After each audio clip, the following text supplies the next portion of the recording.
The next morning, Mira woke up before the sun. The city was still quiet, but her heart was loud with excitement. She couldn't believe that in just a few hours, she would step into a music studio for the first time in her life. All night, she had hardly slept. Every time she closed her eyes, she saw flashes of the audience clapping, Mr. Malhotra's proud smile, and Annika's happy face.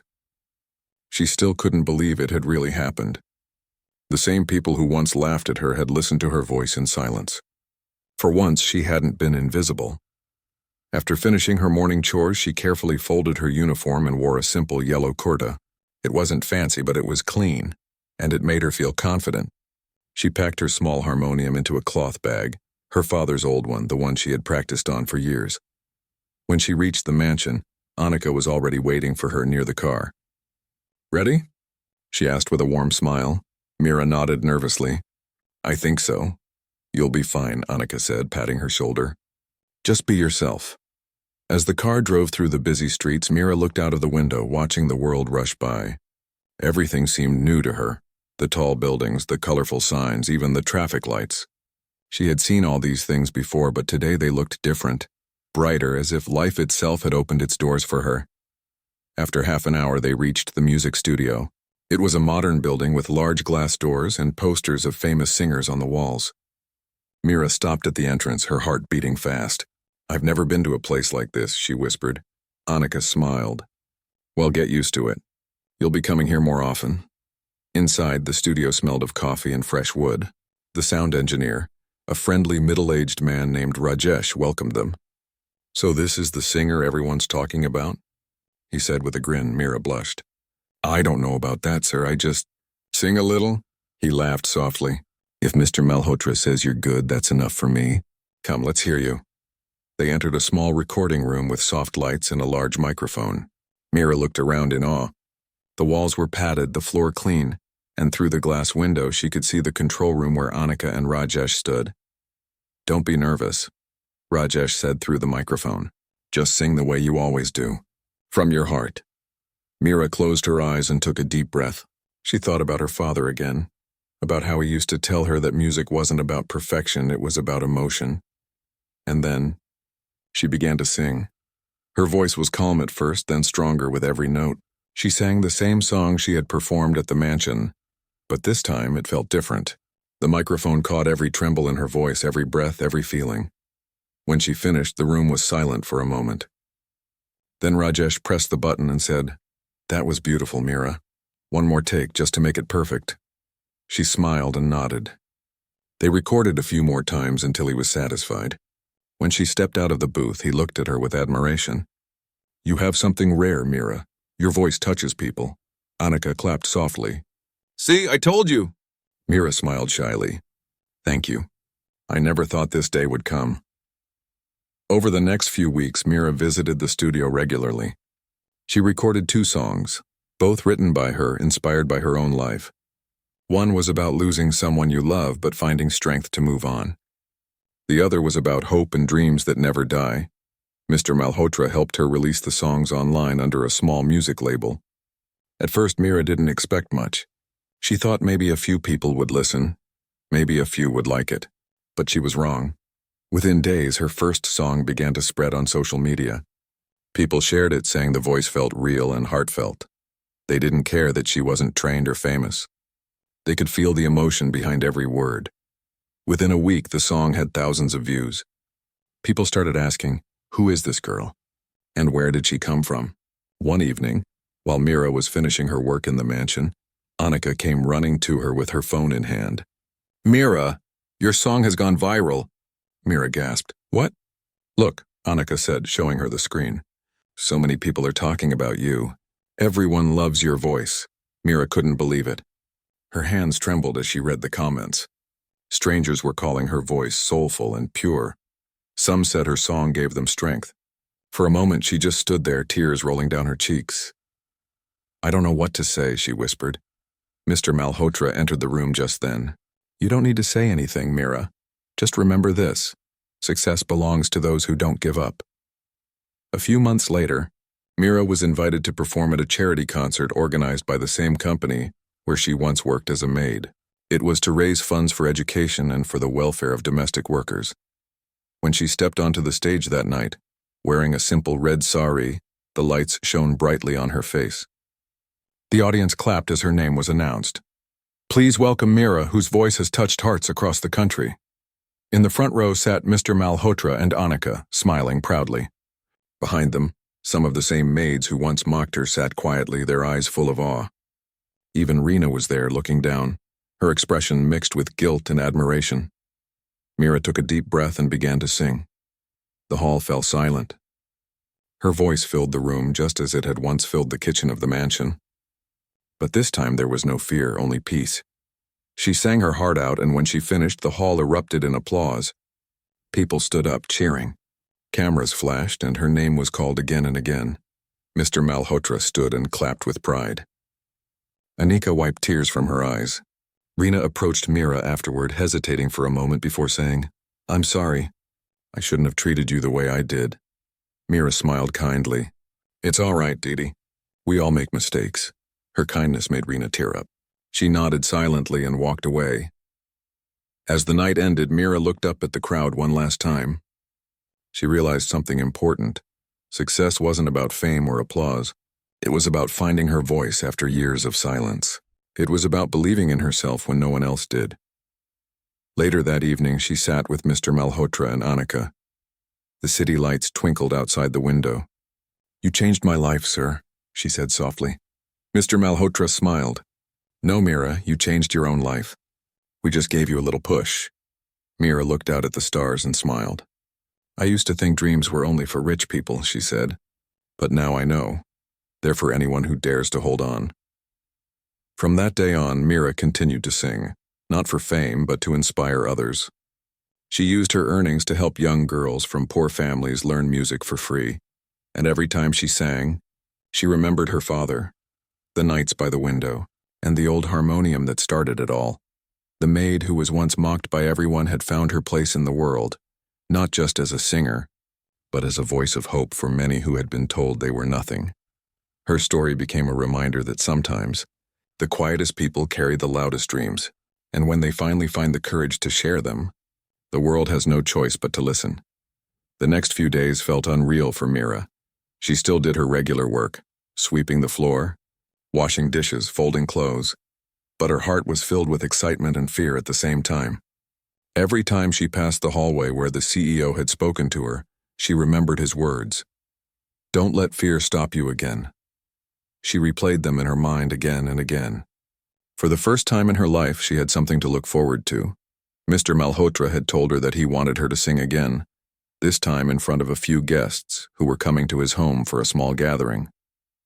He said it would be just a casual performance, but to Mira, it felt like the biggest moment of her life. Annika helped her prepare. Every evening after work, she would come to the servants' quarters with her small speaker and sit with Mira. They practiced softly in the corner of Mira's tiny room so no one else could hear. You have a natural gift, Annika said one evening, smiling. You don't need to learn fancy techniques. Just sing from your heart like you always do. Mira smiled shyly. I'll try, ma'am, but I'm scared. What if I forget the words? What if they laugh? Annika shook her head. No one will laugh. Not this time. You'll see. Mira nodded, though deep inside, the old fear still whispered in her mind. The fear of being laughed at. The memory of those mocking voices that once told her she didn't belong anywhere near music. On the morning of the gathering, Mira woke up before sunrise. She sat by her window watching the city slowly come alive. Her heart felt heavy with nerves. She whispered a small prayer to her father's memory.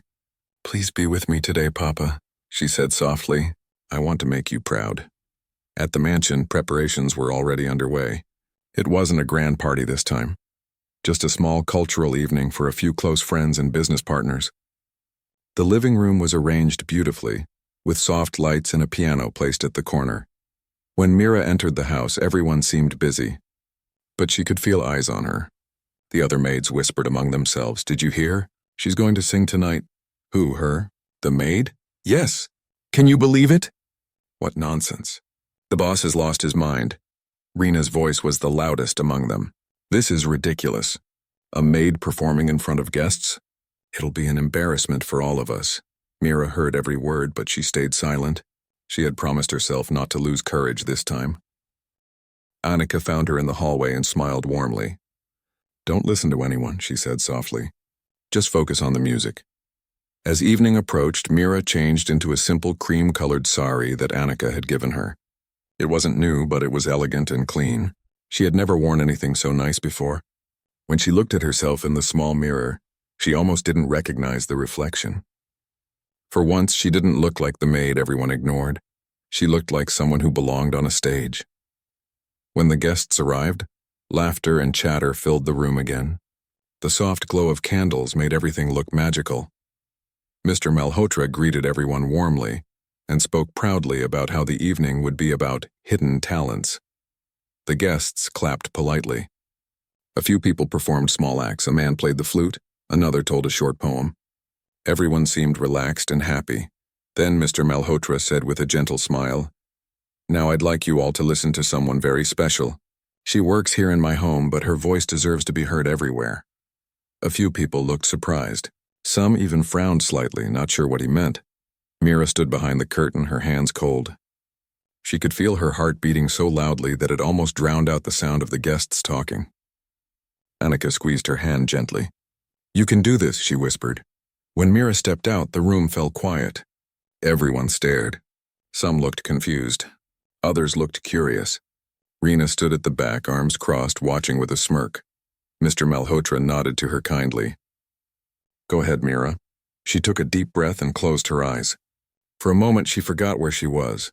The grand house, the expensive guests, the pressure. She thought of her father, of her small home in the village, of the nights she sang by the window just to feel alive, and then she began to sing. Her voice started softly, trembling at first, but as the song went on, it grew stronger, clear, pure, full of emotion. It wasn't a complicated song, just a simple melody about love, loss, and dreams that never die. But every word she sang came from her soul. The guests sat in silence. No one whispered, no one laughed. Even the servants who had been gossiping earlier stopped what they were doing and listened. As Mira's voice filled the room, something magical happened. The air felt still, like time itself had paused to hear her story. When she sang the final line, her voice broke slightly, but it didn't matter. It made the song feel even more real. When the last note faded, there was silence. For a few seconds, no one moved. Then slowly, the sound of clapping began. It grew louder and louder until the entire room was filled with applause. Mira opened her eyes, shocked. She saw the guests smiling, nodding, some even wiping tears from their eyes. Annika clapped the loudest, her face glowing with pride. Mr. Malhotra stood up and said, "That voice, my friends, belongs to Mira, a young woman with a heart full of music. Talent doesn't need a stage. It only needs courage." The guests applauded again. A few even came forward to congratulate her personally. Rena, who had been standing quietly in the corner, looked down, unable to meet Mira's eyes. For the first time, she had nothing to say. After the performance, Mr. Malhotra called Mira aside. "You were wonderful," he said. "I'm proud of you." Tears filled her eyes. "Thank you, sir." "I didn't think I could do it," he smiled. "You didn't just do it, Mira. You touched everyone's heart. I've already spoken to one of my friends who works with a music studio. He wants to meet you tomorrow." Mira's mouth fell open. "A music studio?" "Yes," he said with a nod. "If you're willing, I'll make sure you get a chance to record your first song." Her hands trembled. "Sir, I don't know how to thank you." "You don't need to thank me," he replied kindly. "Just promise me one thing. Never stop believing in yourself." She nodded, tears slipping down her cheeks. That night, when she returned to her small room, she couldn't sleep. She sat by the window again, looking at the stars. Her heart was full of gratitude, of disbelief, of hope. She whispered softly, "Papa, did you hear me? I finally sang for the world." The wind outside blew gently, almost as if answering her. For the first time in her life, Mira didn't feel invisible. She had been heard, she had been seen, and she had been loved, not for what she did, but for who she was. And though she didn't know what the future would bring, she knew one thing for sure. This was only the beginning of her story. The day of the big party finally arrived. The mansion looked like something out of a dream. Shiny lights hung from the ceiling, Tables were filled with expensive food and the air smelled of perfume and flowers. Everyone in the staff was running around trying to make everything perfect before the guests arrived. Mira was dressed in her usual uniform, a simple blue kurta and white apron. Her hair was neatly tied back and her face showed no sign of excitement. She knew her job: serve quietly, stay out of sight, and make sure everything was spotless. That was what she was paid for. But deep inside, her heart was racing. She had never seen such a grand event before. The music, the laughter, the sparkle of chandeliers, it all felt like another world. A world she could only watch from the corners. The senior staff, especially Rena, were in charge of organizing everything. She walked around giving orders to everyone. Make sure the glasses are clean. Mira, those napkins are folded wrong. Do them again, she shouted. Mira nodded quickly and started over, her hands trembling slightly. The other maids nearby giggled and whispered behind her back. She's always so scared, one of them said softly. Of course, another replied, smirking. People like her aren't made for this kind of work. She should be cleaning streets, not silver trays. Mira heard them but stayed silent. She had learned to let words pass through her like wind. Still, their laughter cut deep. By evening, the mansion was glowing with lights. Expensive cars lined the driveway, and guests dressed in beautiful clothes stepped out one by one. Mira stood near the kitchen door, helping to pass trays of food and drinks. She tried to stay unnoticed, blending into the background as always. From where she stood, she could see the guests laughing, shaking hands, and taking photos. A live band played soft music in the corner. The sound of a violin filled the room, gentle and warm. Mira couldn't help but pause for a moment, her eyes drawn to the musician's fingers gliding across the strings. The music touched her heart. It reminded her of the songs her father used to sing when she was little. For a few seconds, she forgot where she was. She imagined herself standing there singing instead of serving, her voice echoing through the grand hall. Mira! Rena's sharp voice broke her thoughts. What are you doing? Stop staring and get back to work. Mira quickly looked down and nodded. Sorry, Didi, she said softly. Rena shook her head with annoyance. Don't embarrass yourself tonight.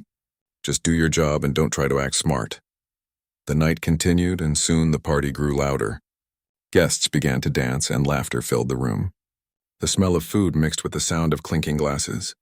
Everyone seemed to be enjoying themselves. After dinner, one of the guests, a cheerful man in his 50s, picked up a microphone and said, Since it's Mr. Malhotra's birthday, why don't we have some fun? How about a singing round? The crowd cheered in agreement. A few guests volunteered to sing, their voices mixing with laughter and applause. The atmosphere was light and joyful.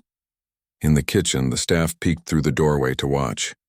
Even Rena seemed interested. Suddenly, one of the waiters laughed and said, Hey, why don't we let Mira sing? She's always humming when she's cleaning. Maybe she can entertain the guests.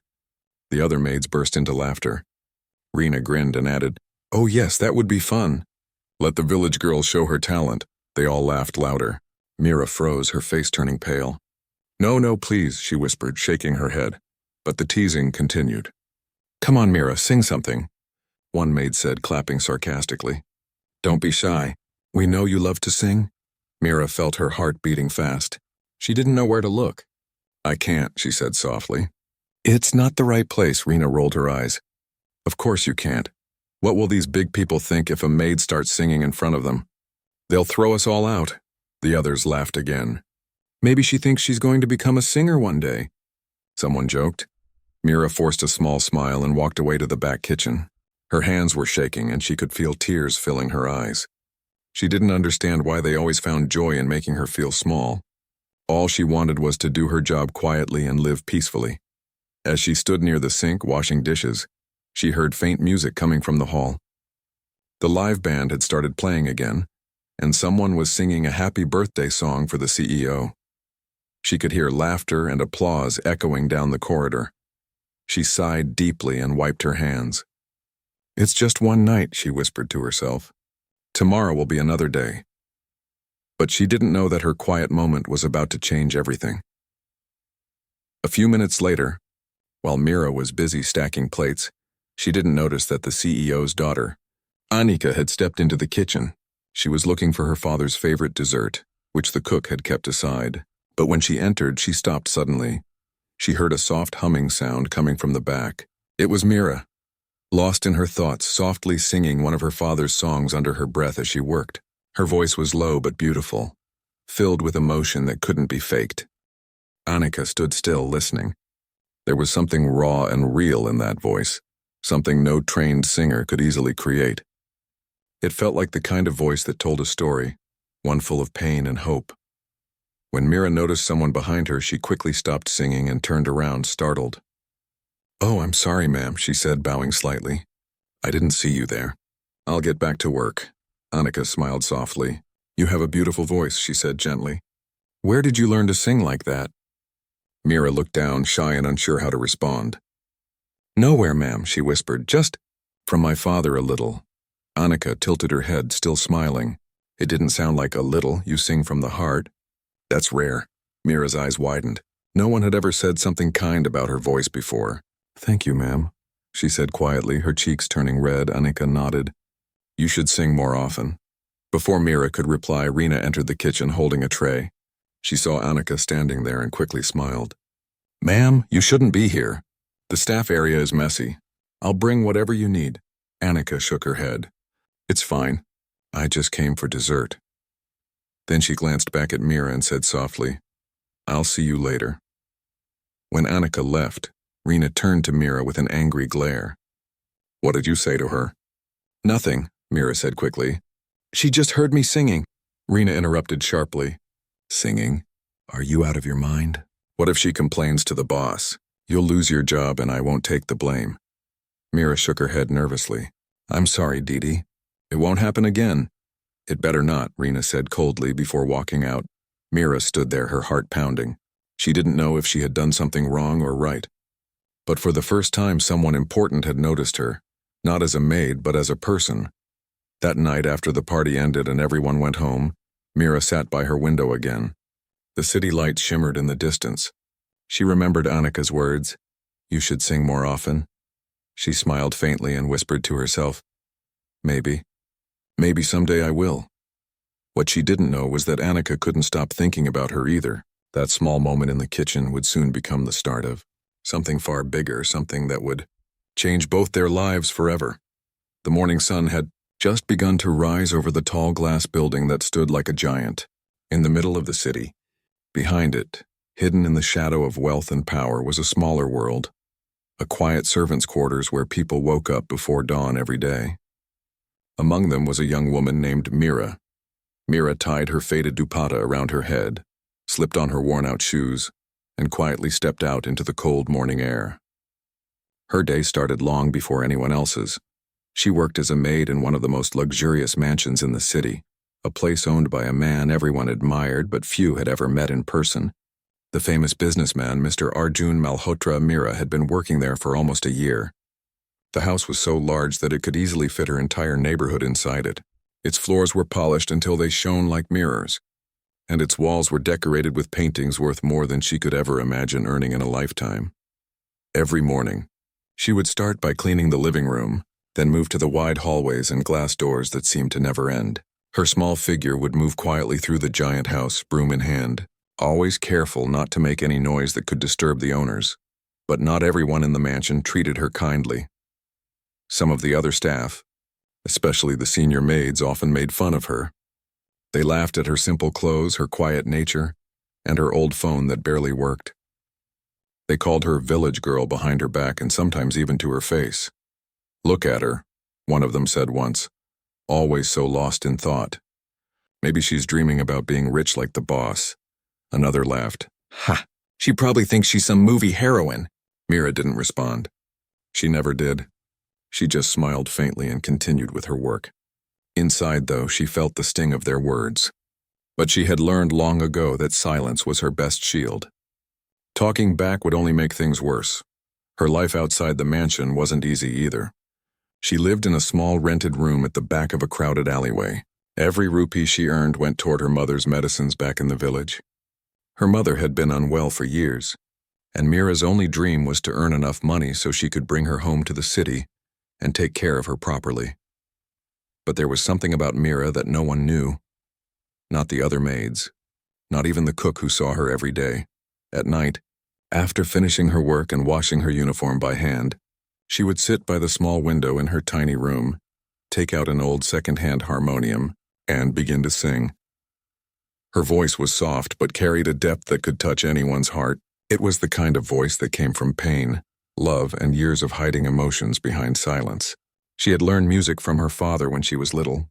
He used to be a folk singer in their village, performing at weddings and small festivals. When he passed away suddenly, Mira's dream of learning music disappeared with him.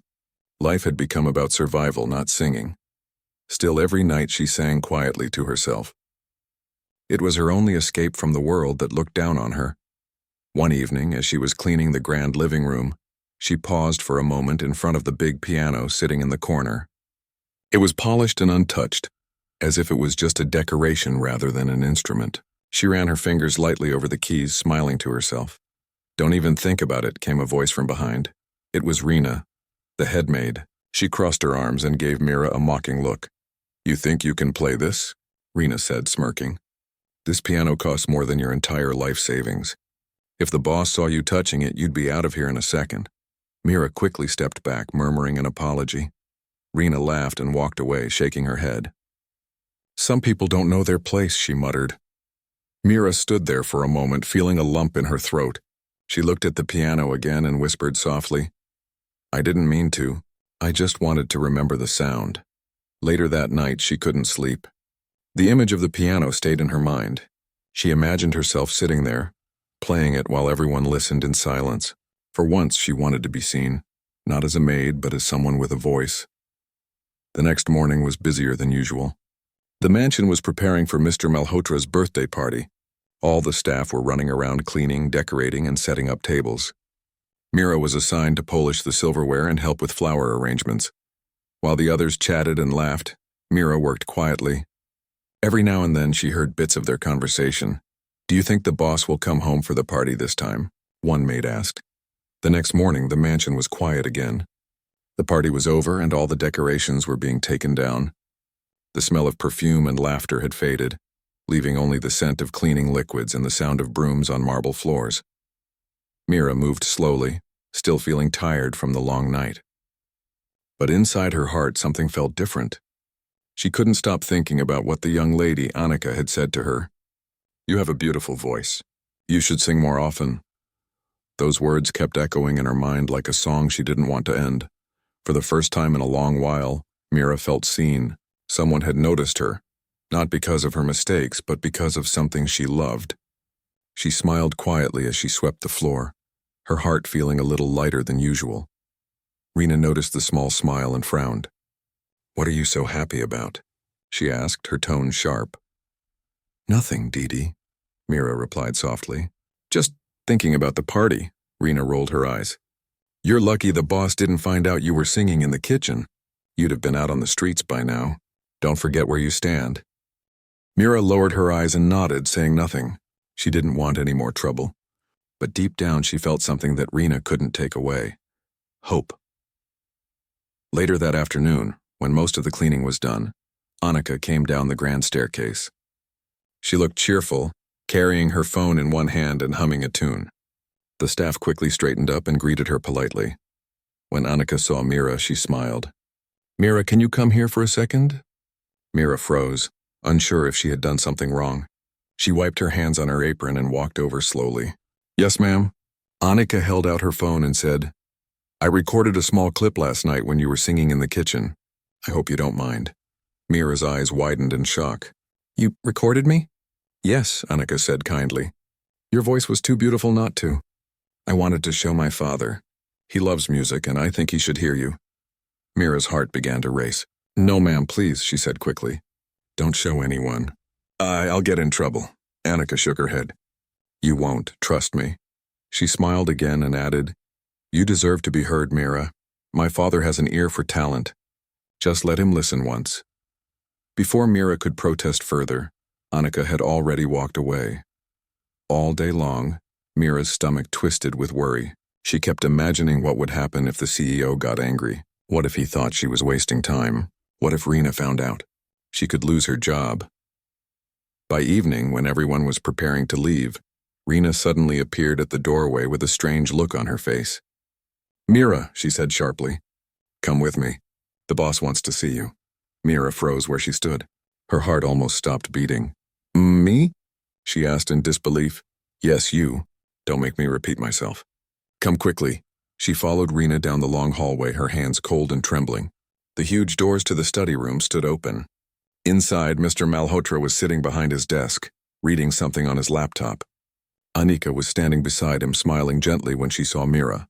Sir, this is Mira, Rena said, her voice formal. You asked for her. Mr. Malhotra looked up. His expression was calm but serious. Thank you, Rena. You can go now.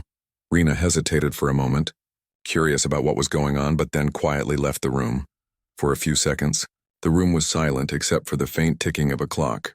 Mira stood with her head lowered, afraid to look up. Mr. Malhotra finally spoke. Anika showed me something this morning, he said in a deep voice. A video of you singing. Mira's heart sank. She wanted to explain, to say she hadn't meant to, that it was a mistake, but before she could open her mouth, he continued. You have a beautiful voice, he said simply. Mira looked up, startled. Sir, I mean it, he said. It's rare to hear a voice that feels honest. You didn't just sing, you told a story. Where did you learn to sing like that? Mira blinked in confusion. She wasn't expecting kindness. My father, sir, she said softly. He taught me when I was little. Mr. Malhotra leaned back in his chair. And what happened after that? He passed away, she said quietly. After that, I had to work. I couldn't continue. For a moment, he didn't say anything. Then he nodded slowly. Life doesn't always go the way we plan, does it? Mira shook her head. No, sir, Anika spoke up, smiling. Papa, I told you she's amazing. You should hear her sing in person. Mr. Malhotra looked at his daughter, then at Mira again. Would you be willing to sing now? Mira froze. Now, sir, here? Yes, he said gently. Don't worry. There's no pressure. Just sing something you love. Mira's hands trembled. She wanted to say no, to run away and hide. But something inside her whispered that maybe this was the moment she had always dreamed about. She took a deep breath, closed her eyes, and began to sing softly. It was the same song she had sung in the kitchen, the one her father used to sing. Her voice filled the room, pure and full of emotion. Every note carried her story, her pain, her hope, her love for the music she thought she had lost forever. When she finished, the room was completely silent. Anika's eyes were shining with tears. Mr. Malhotra was quiet, his expression thoughtful. Finally, he spoke in a low voice. That was beautiful. Mira looked down, unsure how to respond. Mr. Malhotra stood up and walked closer to her. You have something special, Mira. Something that can't be bought or taught. You must not waste it. Tears filled Mira's eyes. Sir, I'm just a maid. I can't, he raised his hand gently. Talent doesn't care about titles. I started from nothing too, Mira. If you're willing to work hard, I can help you. She stared at him in disbelief. Help me, sir. Yes, he said. I have friends in the music industry. I can introduce you to someone who can guide you properly. But you'll have to promise one thing. Don't let fear stop you again. Mira felt her heart beating fast. For a moment, she couldn't speak. Finally, she whispered, I promise, sir. Anika clapped her hands excitedly. See, Papa? I told you she's amazing. This could change her life, Mr. Malhotra smiled faintly. It might, but she must be ready to work for it. Mira nodded quickly. I will, sir. I'll do anything. As she walked out of the room, she felt like she was floating. The same mansion that had made her feel small now felt different, like a place where dreams could begin. Outside, Rena was waiting, curious. What did he say? She asked. Mira smiled softly. He said I should sing. Rena frowned, confused. Sing? What nonsense. You're not here to sing, you're here to work. But Mira didn't answer. For the first time, she didn't let Rena's words matter. She walked away quietly, her heart full of something she hadn't felt in years, faith in herself. That night, when she sat by her window with her harmonium, she sang again. But this time it wasn't just for herself. It was for every person who had ever been told they weren't good enough.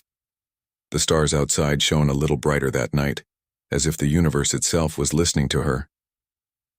Of course, Rena replied proudly. He's hosting it here this year. Big guests are coming, actors, singers, even politicians. Singers? Another asked with excitement. Yes, Rena said with a grin.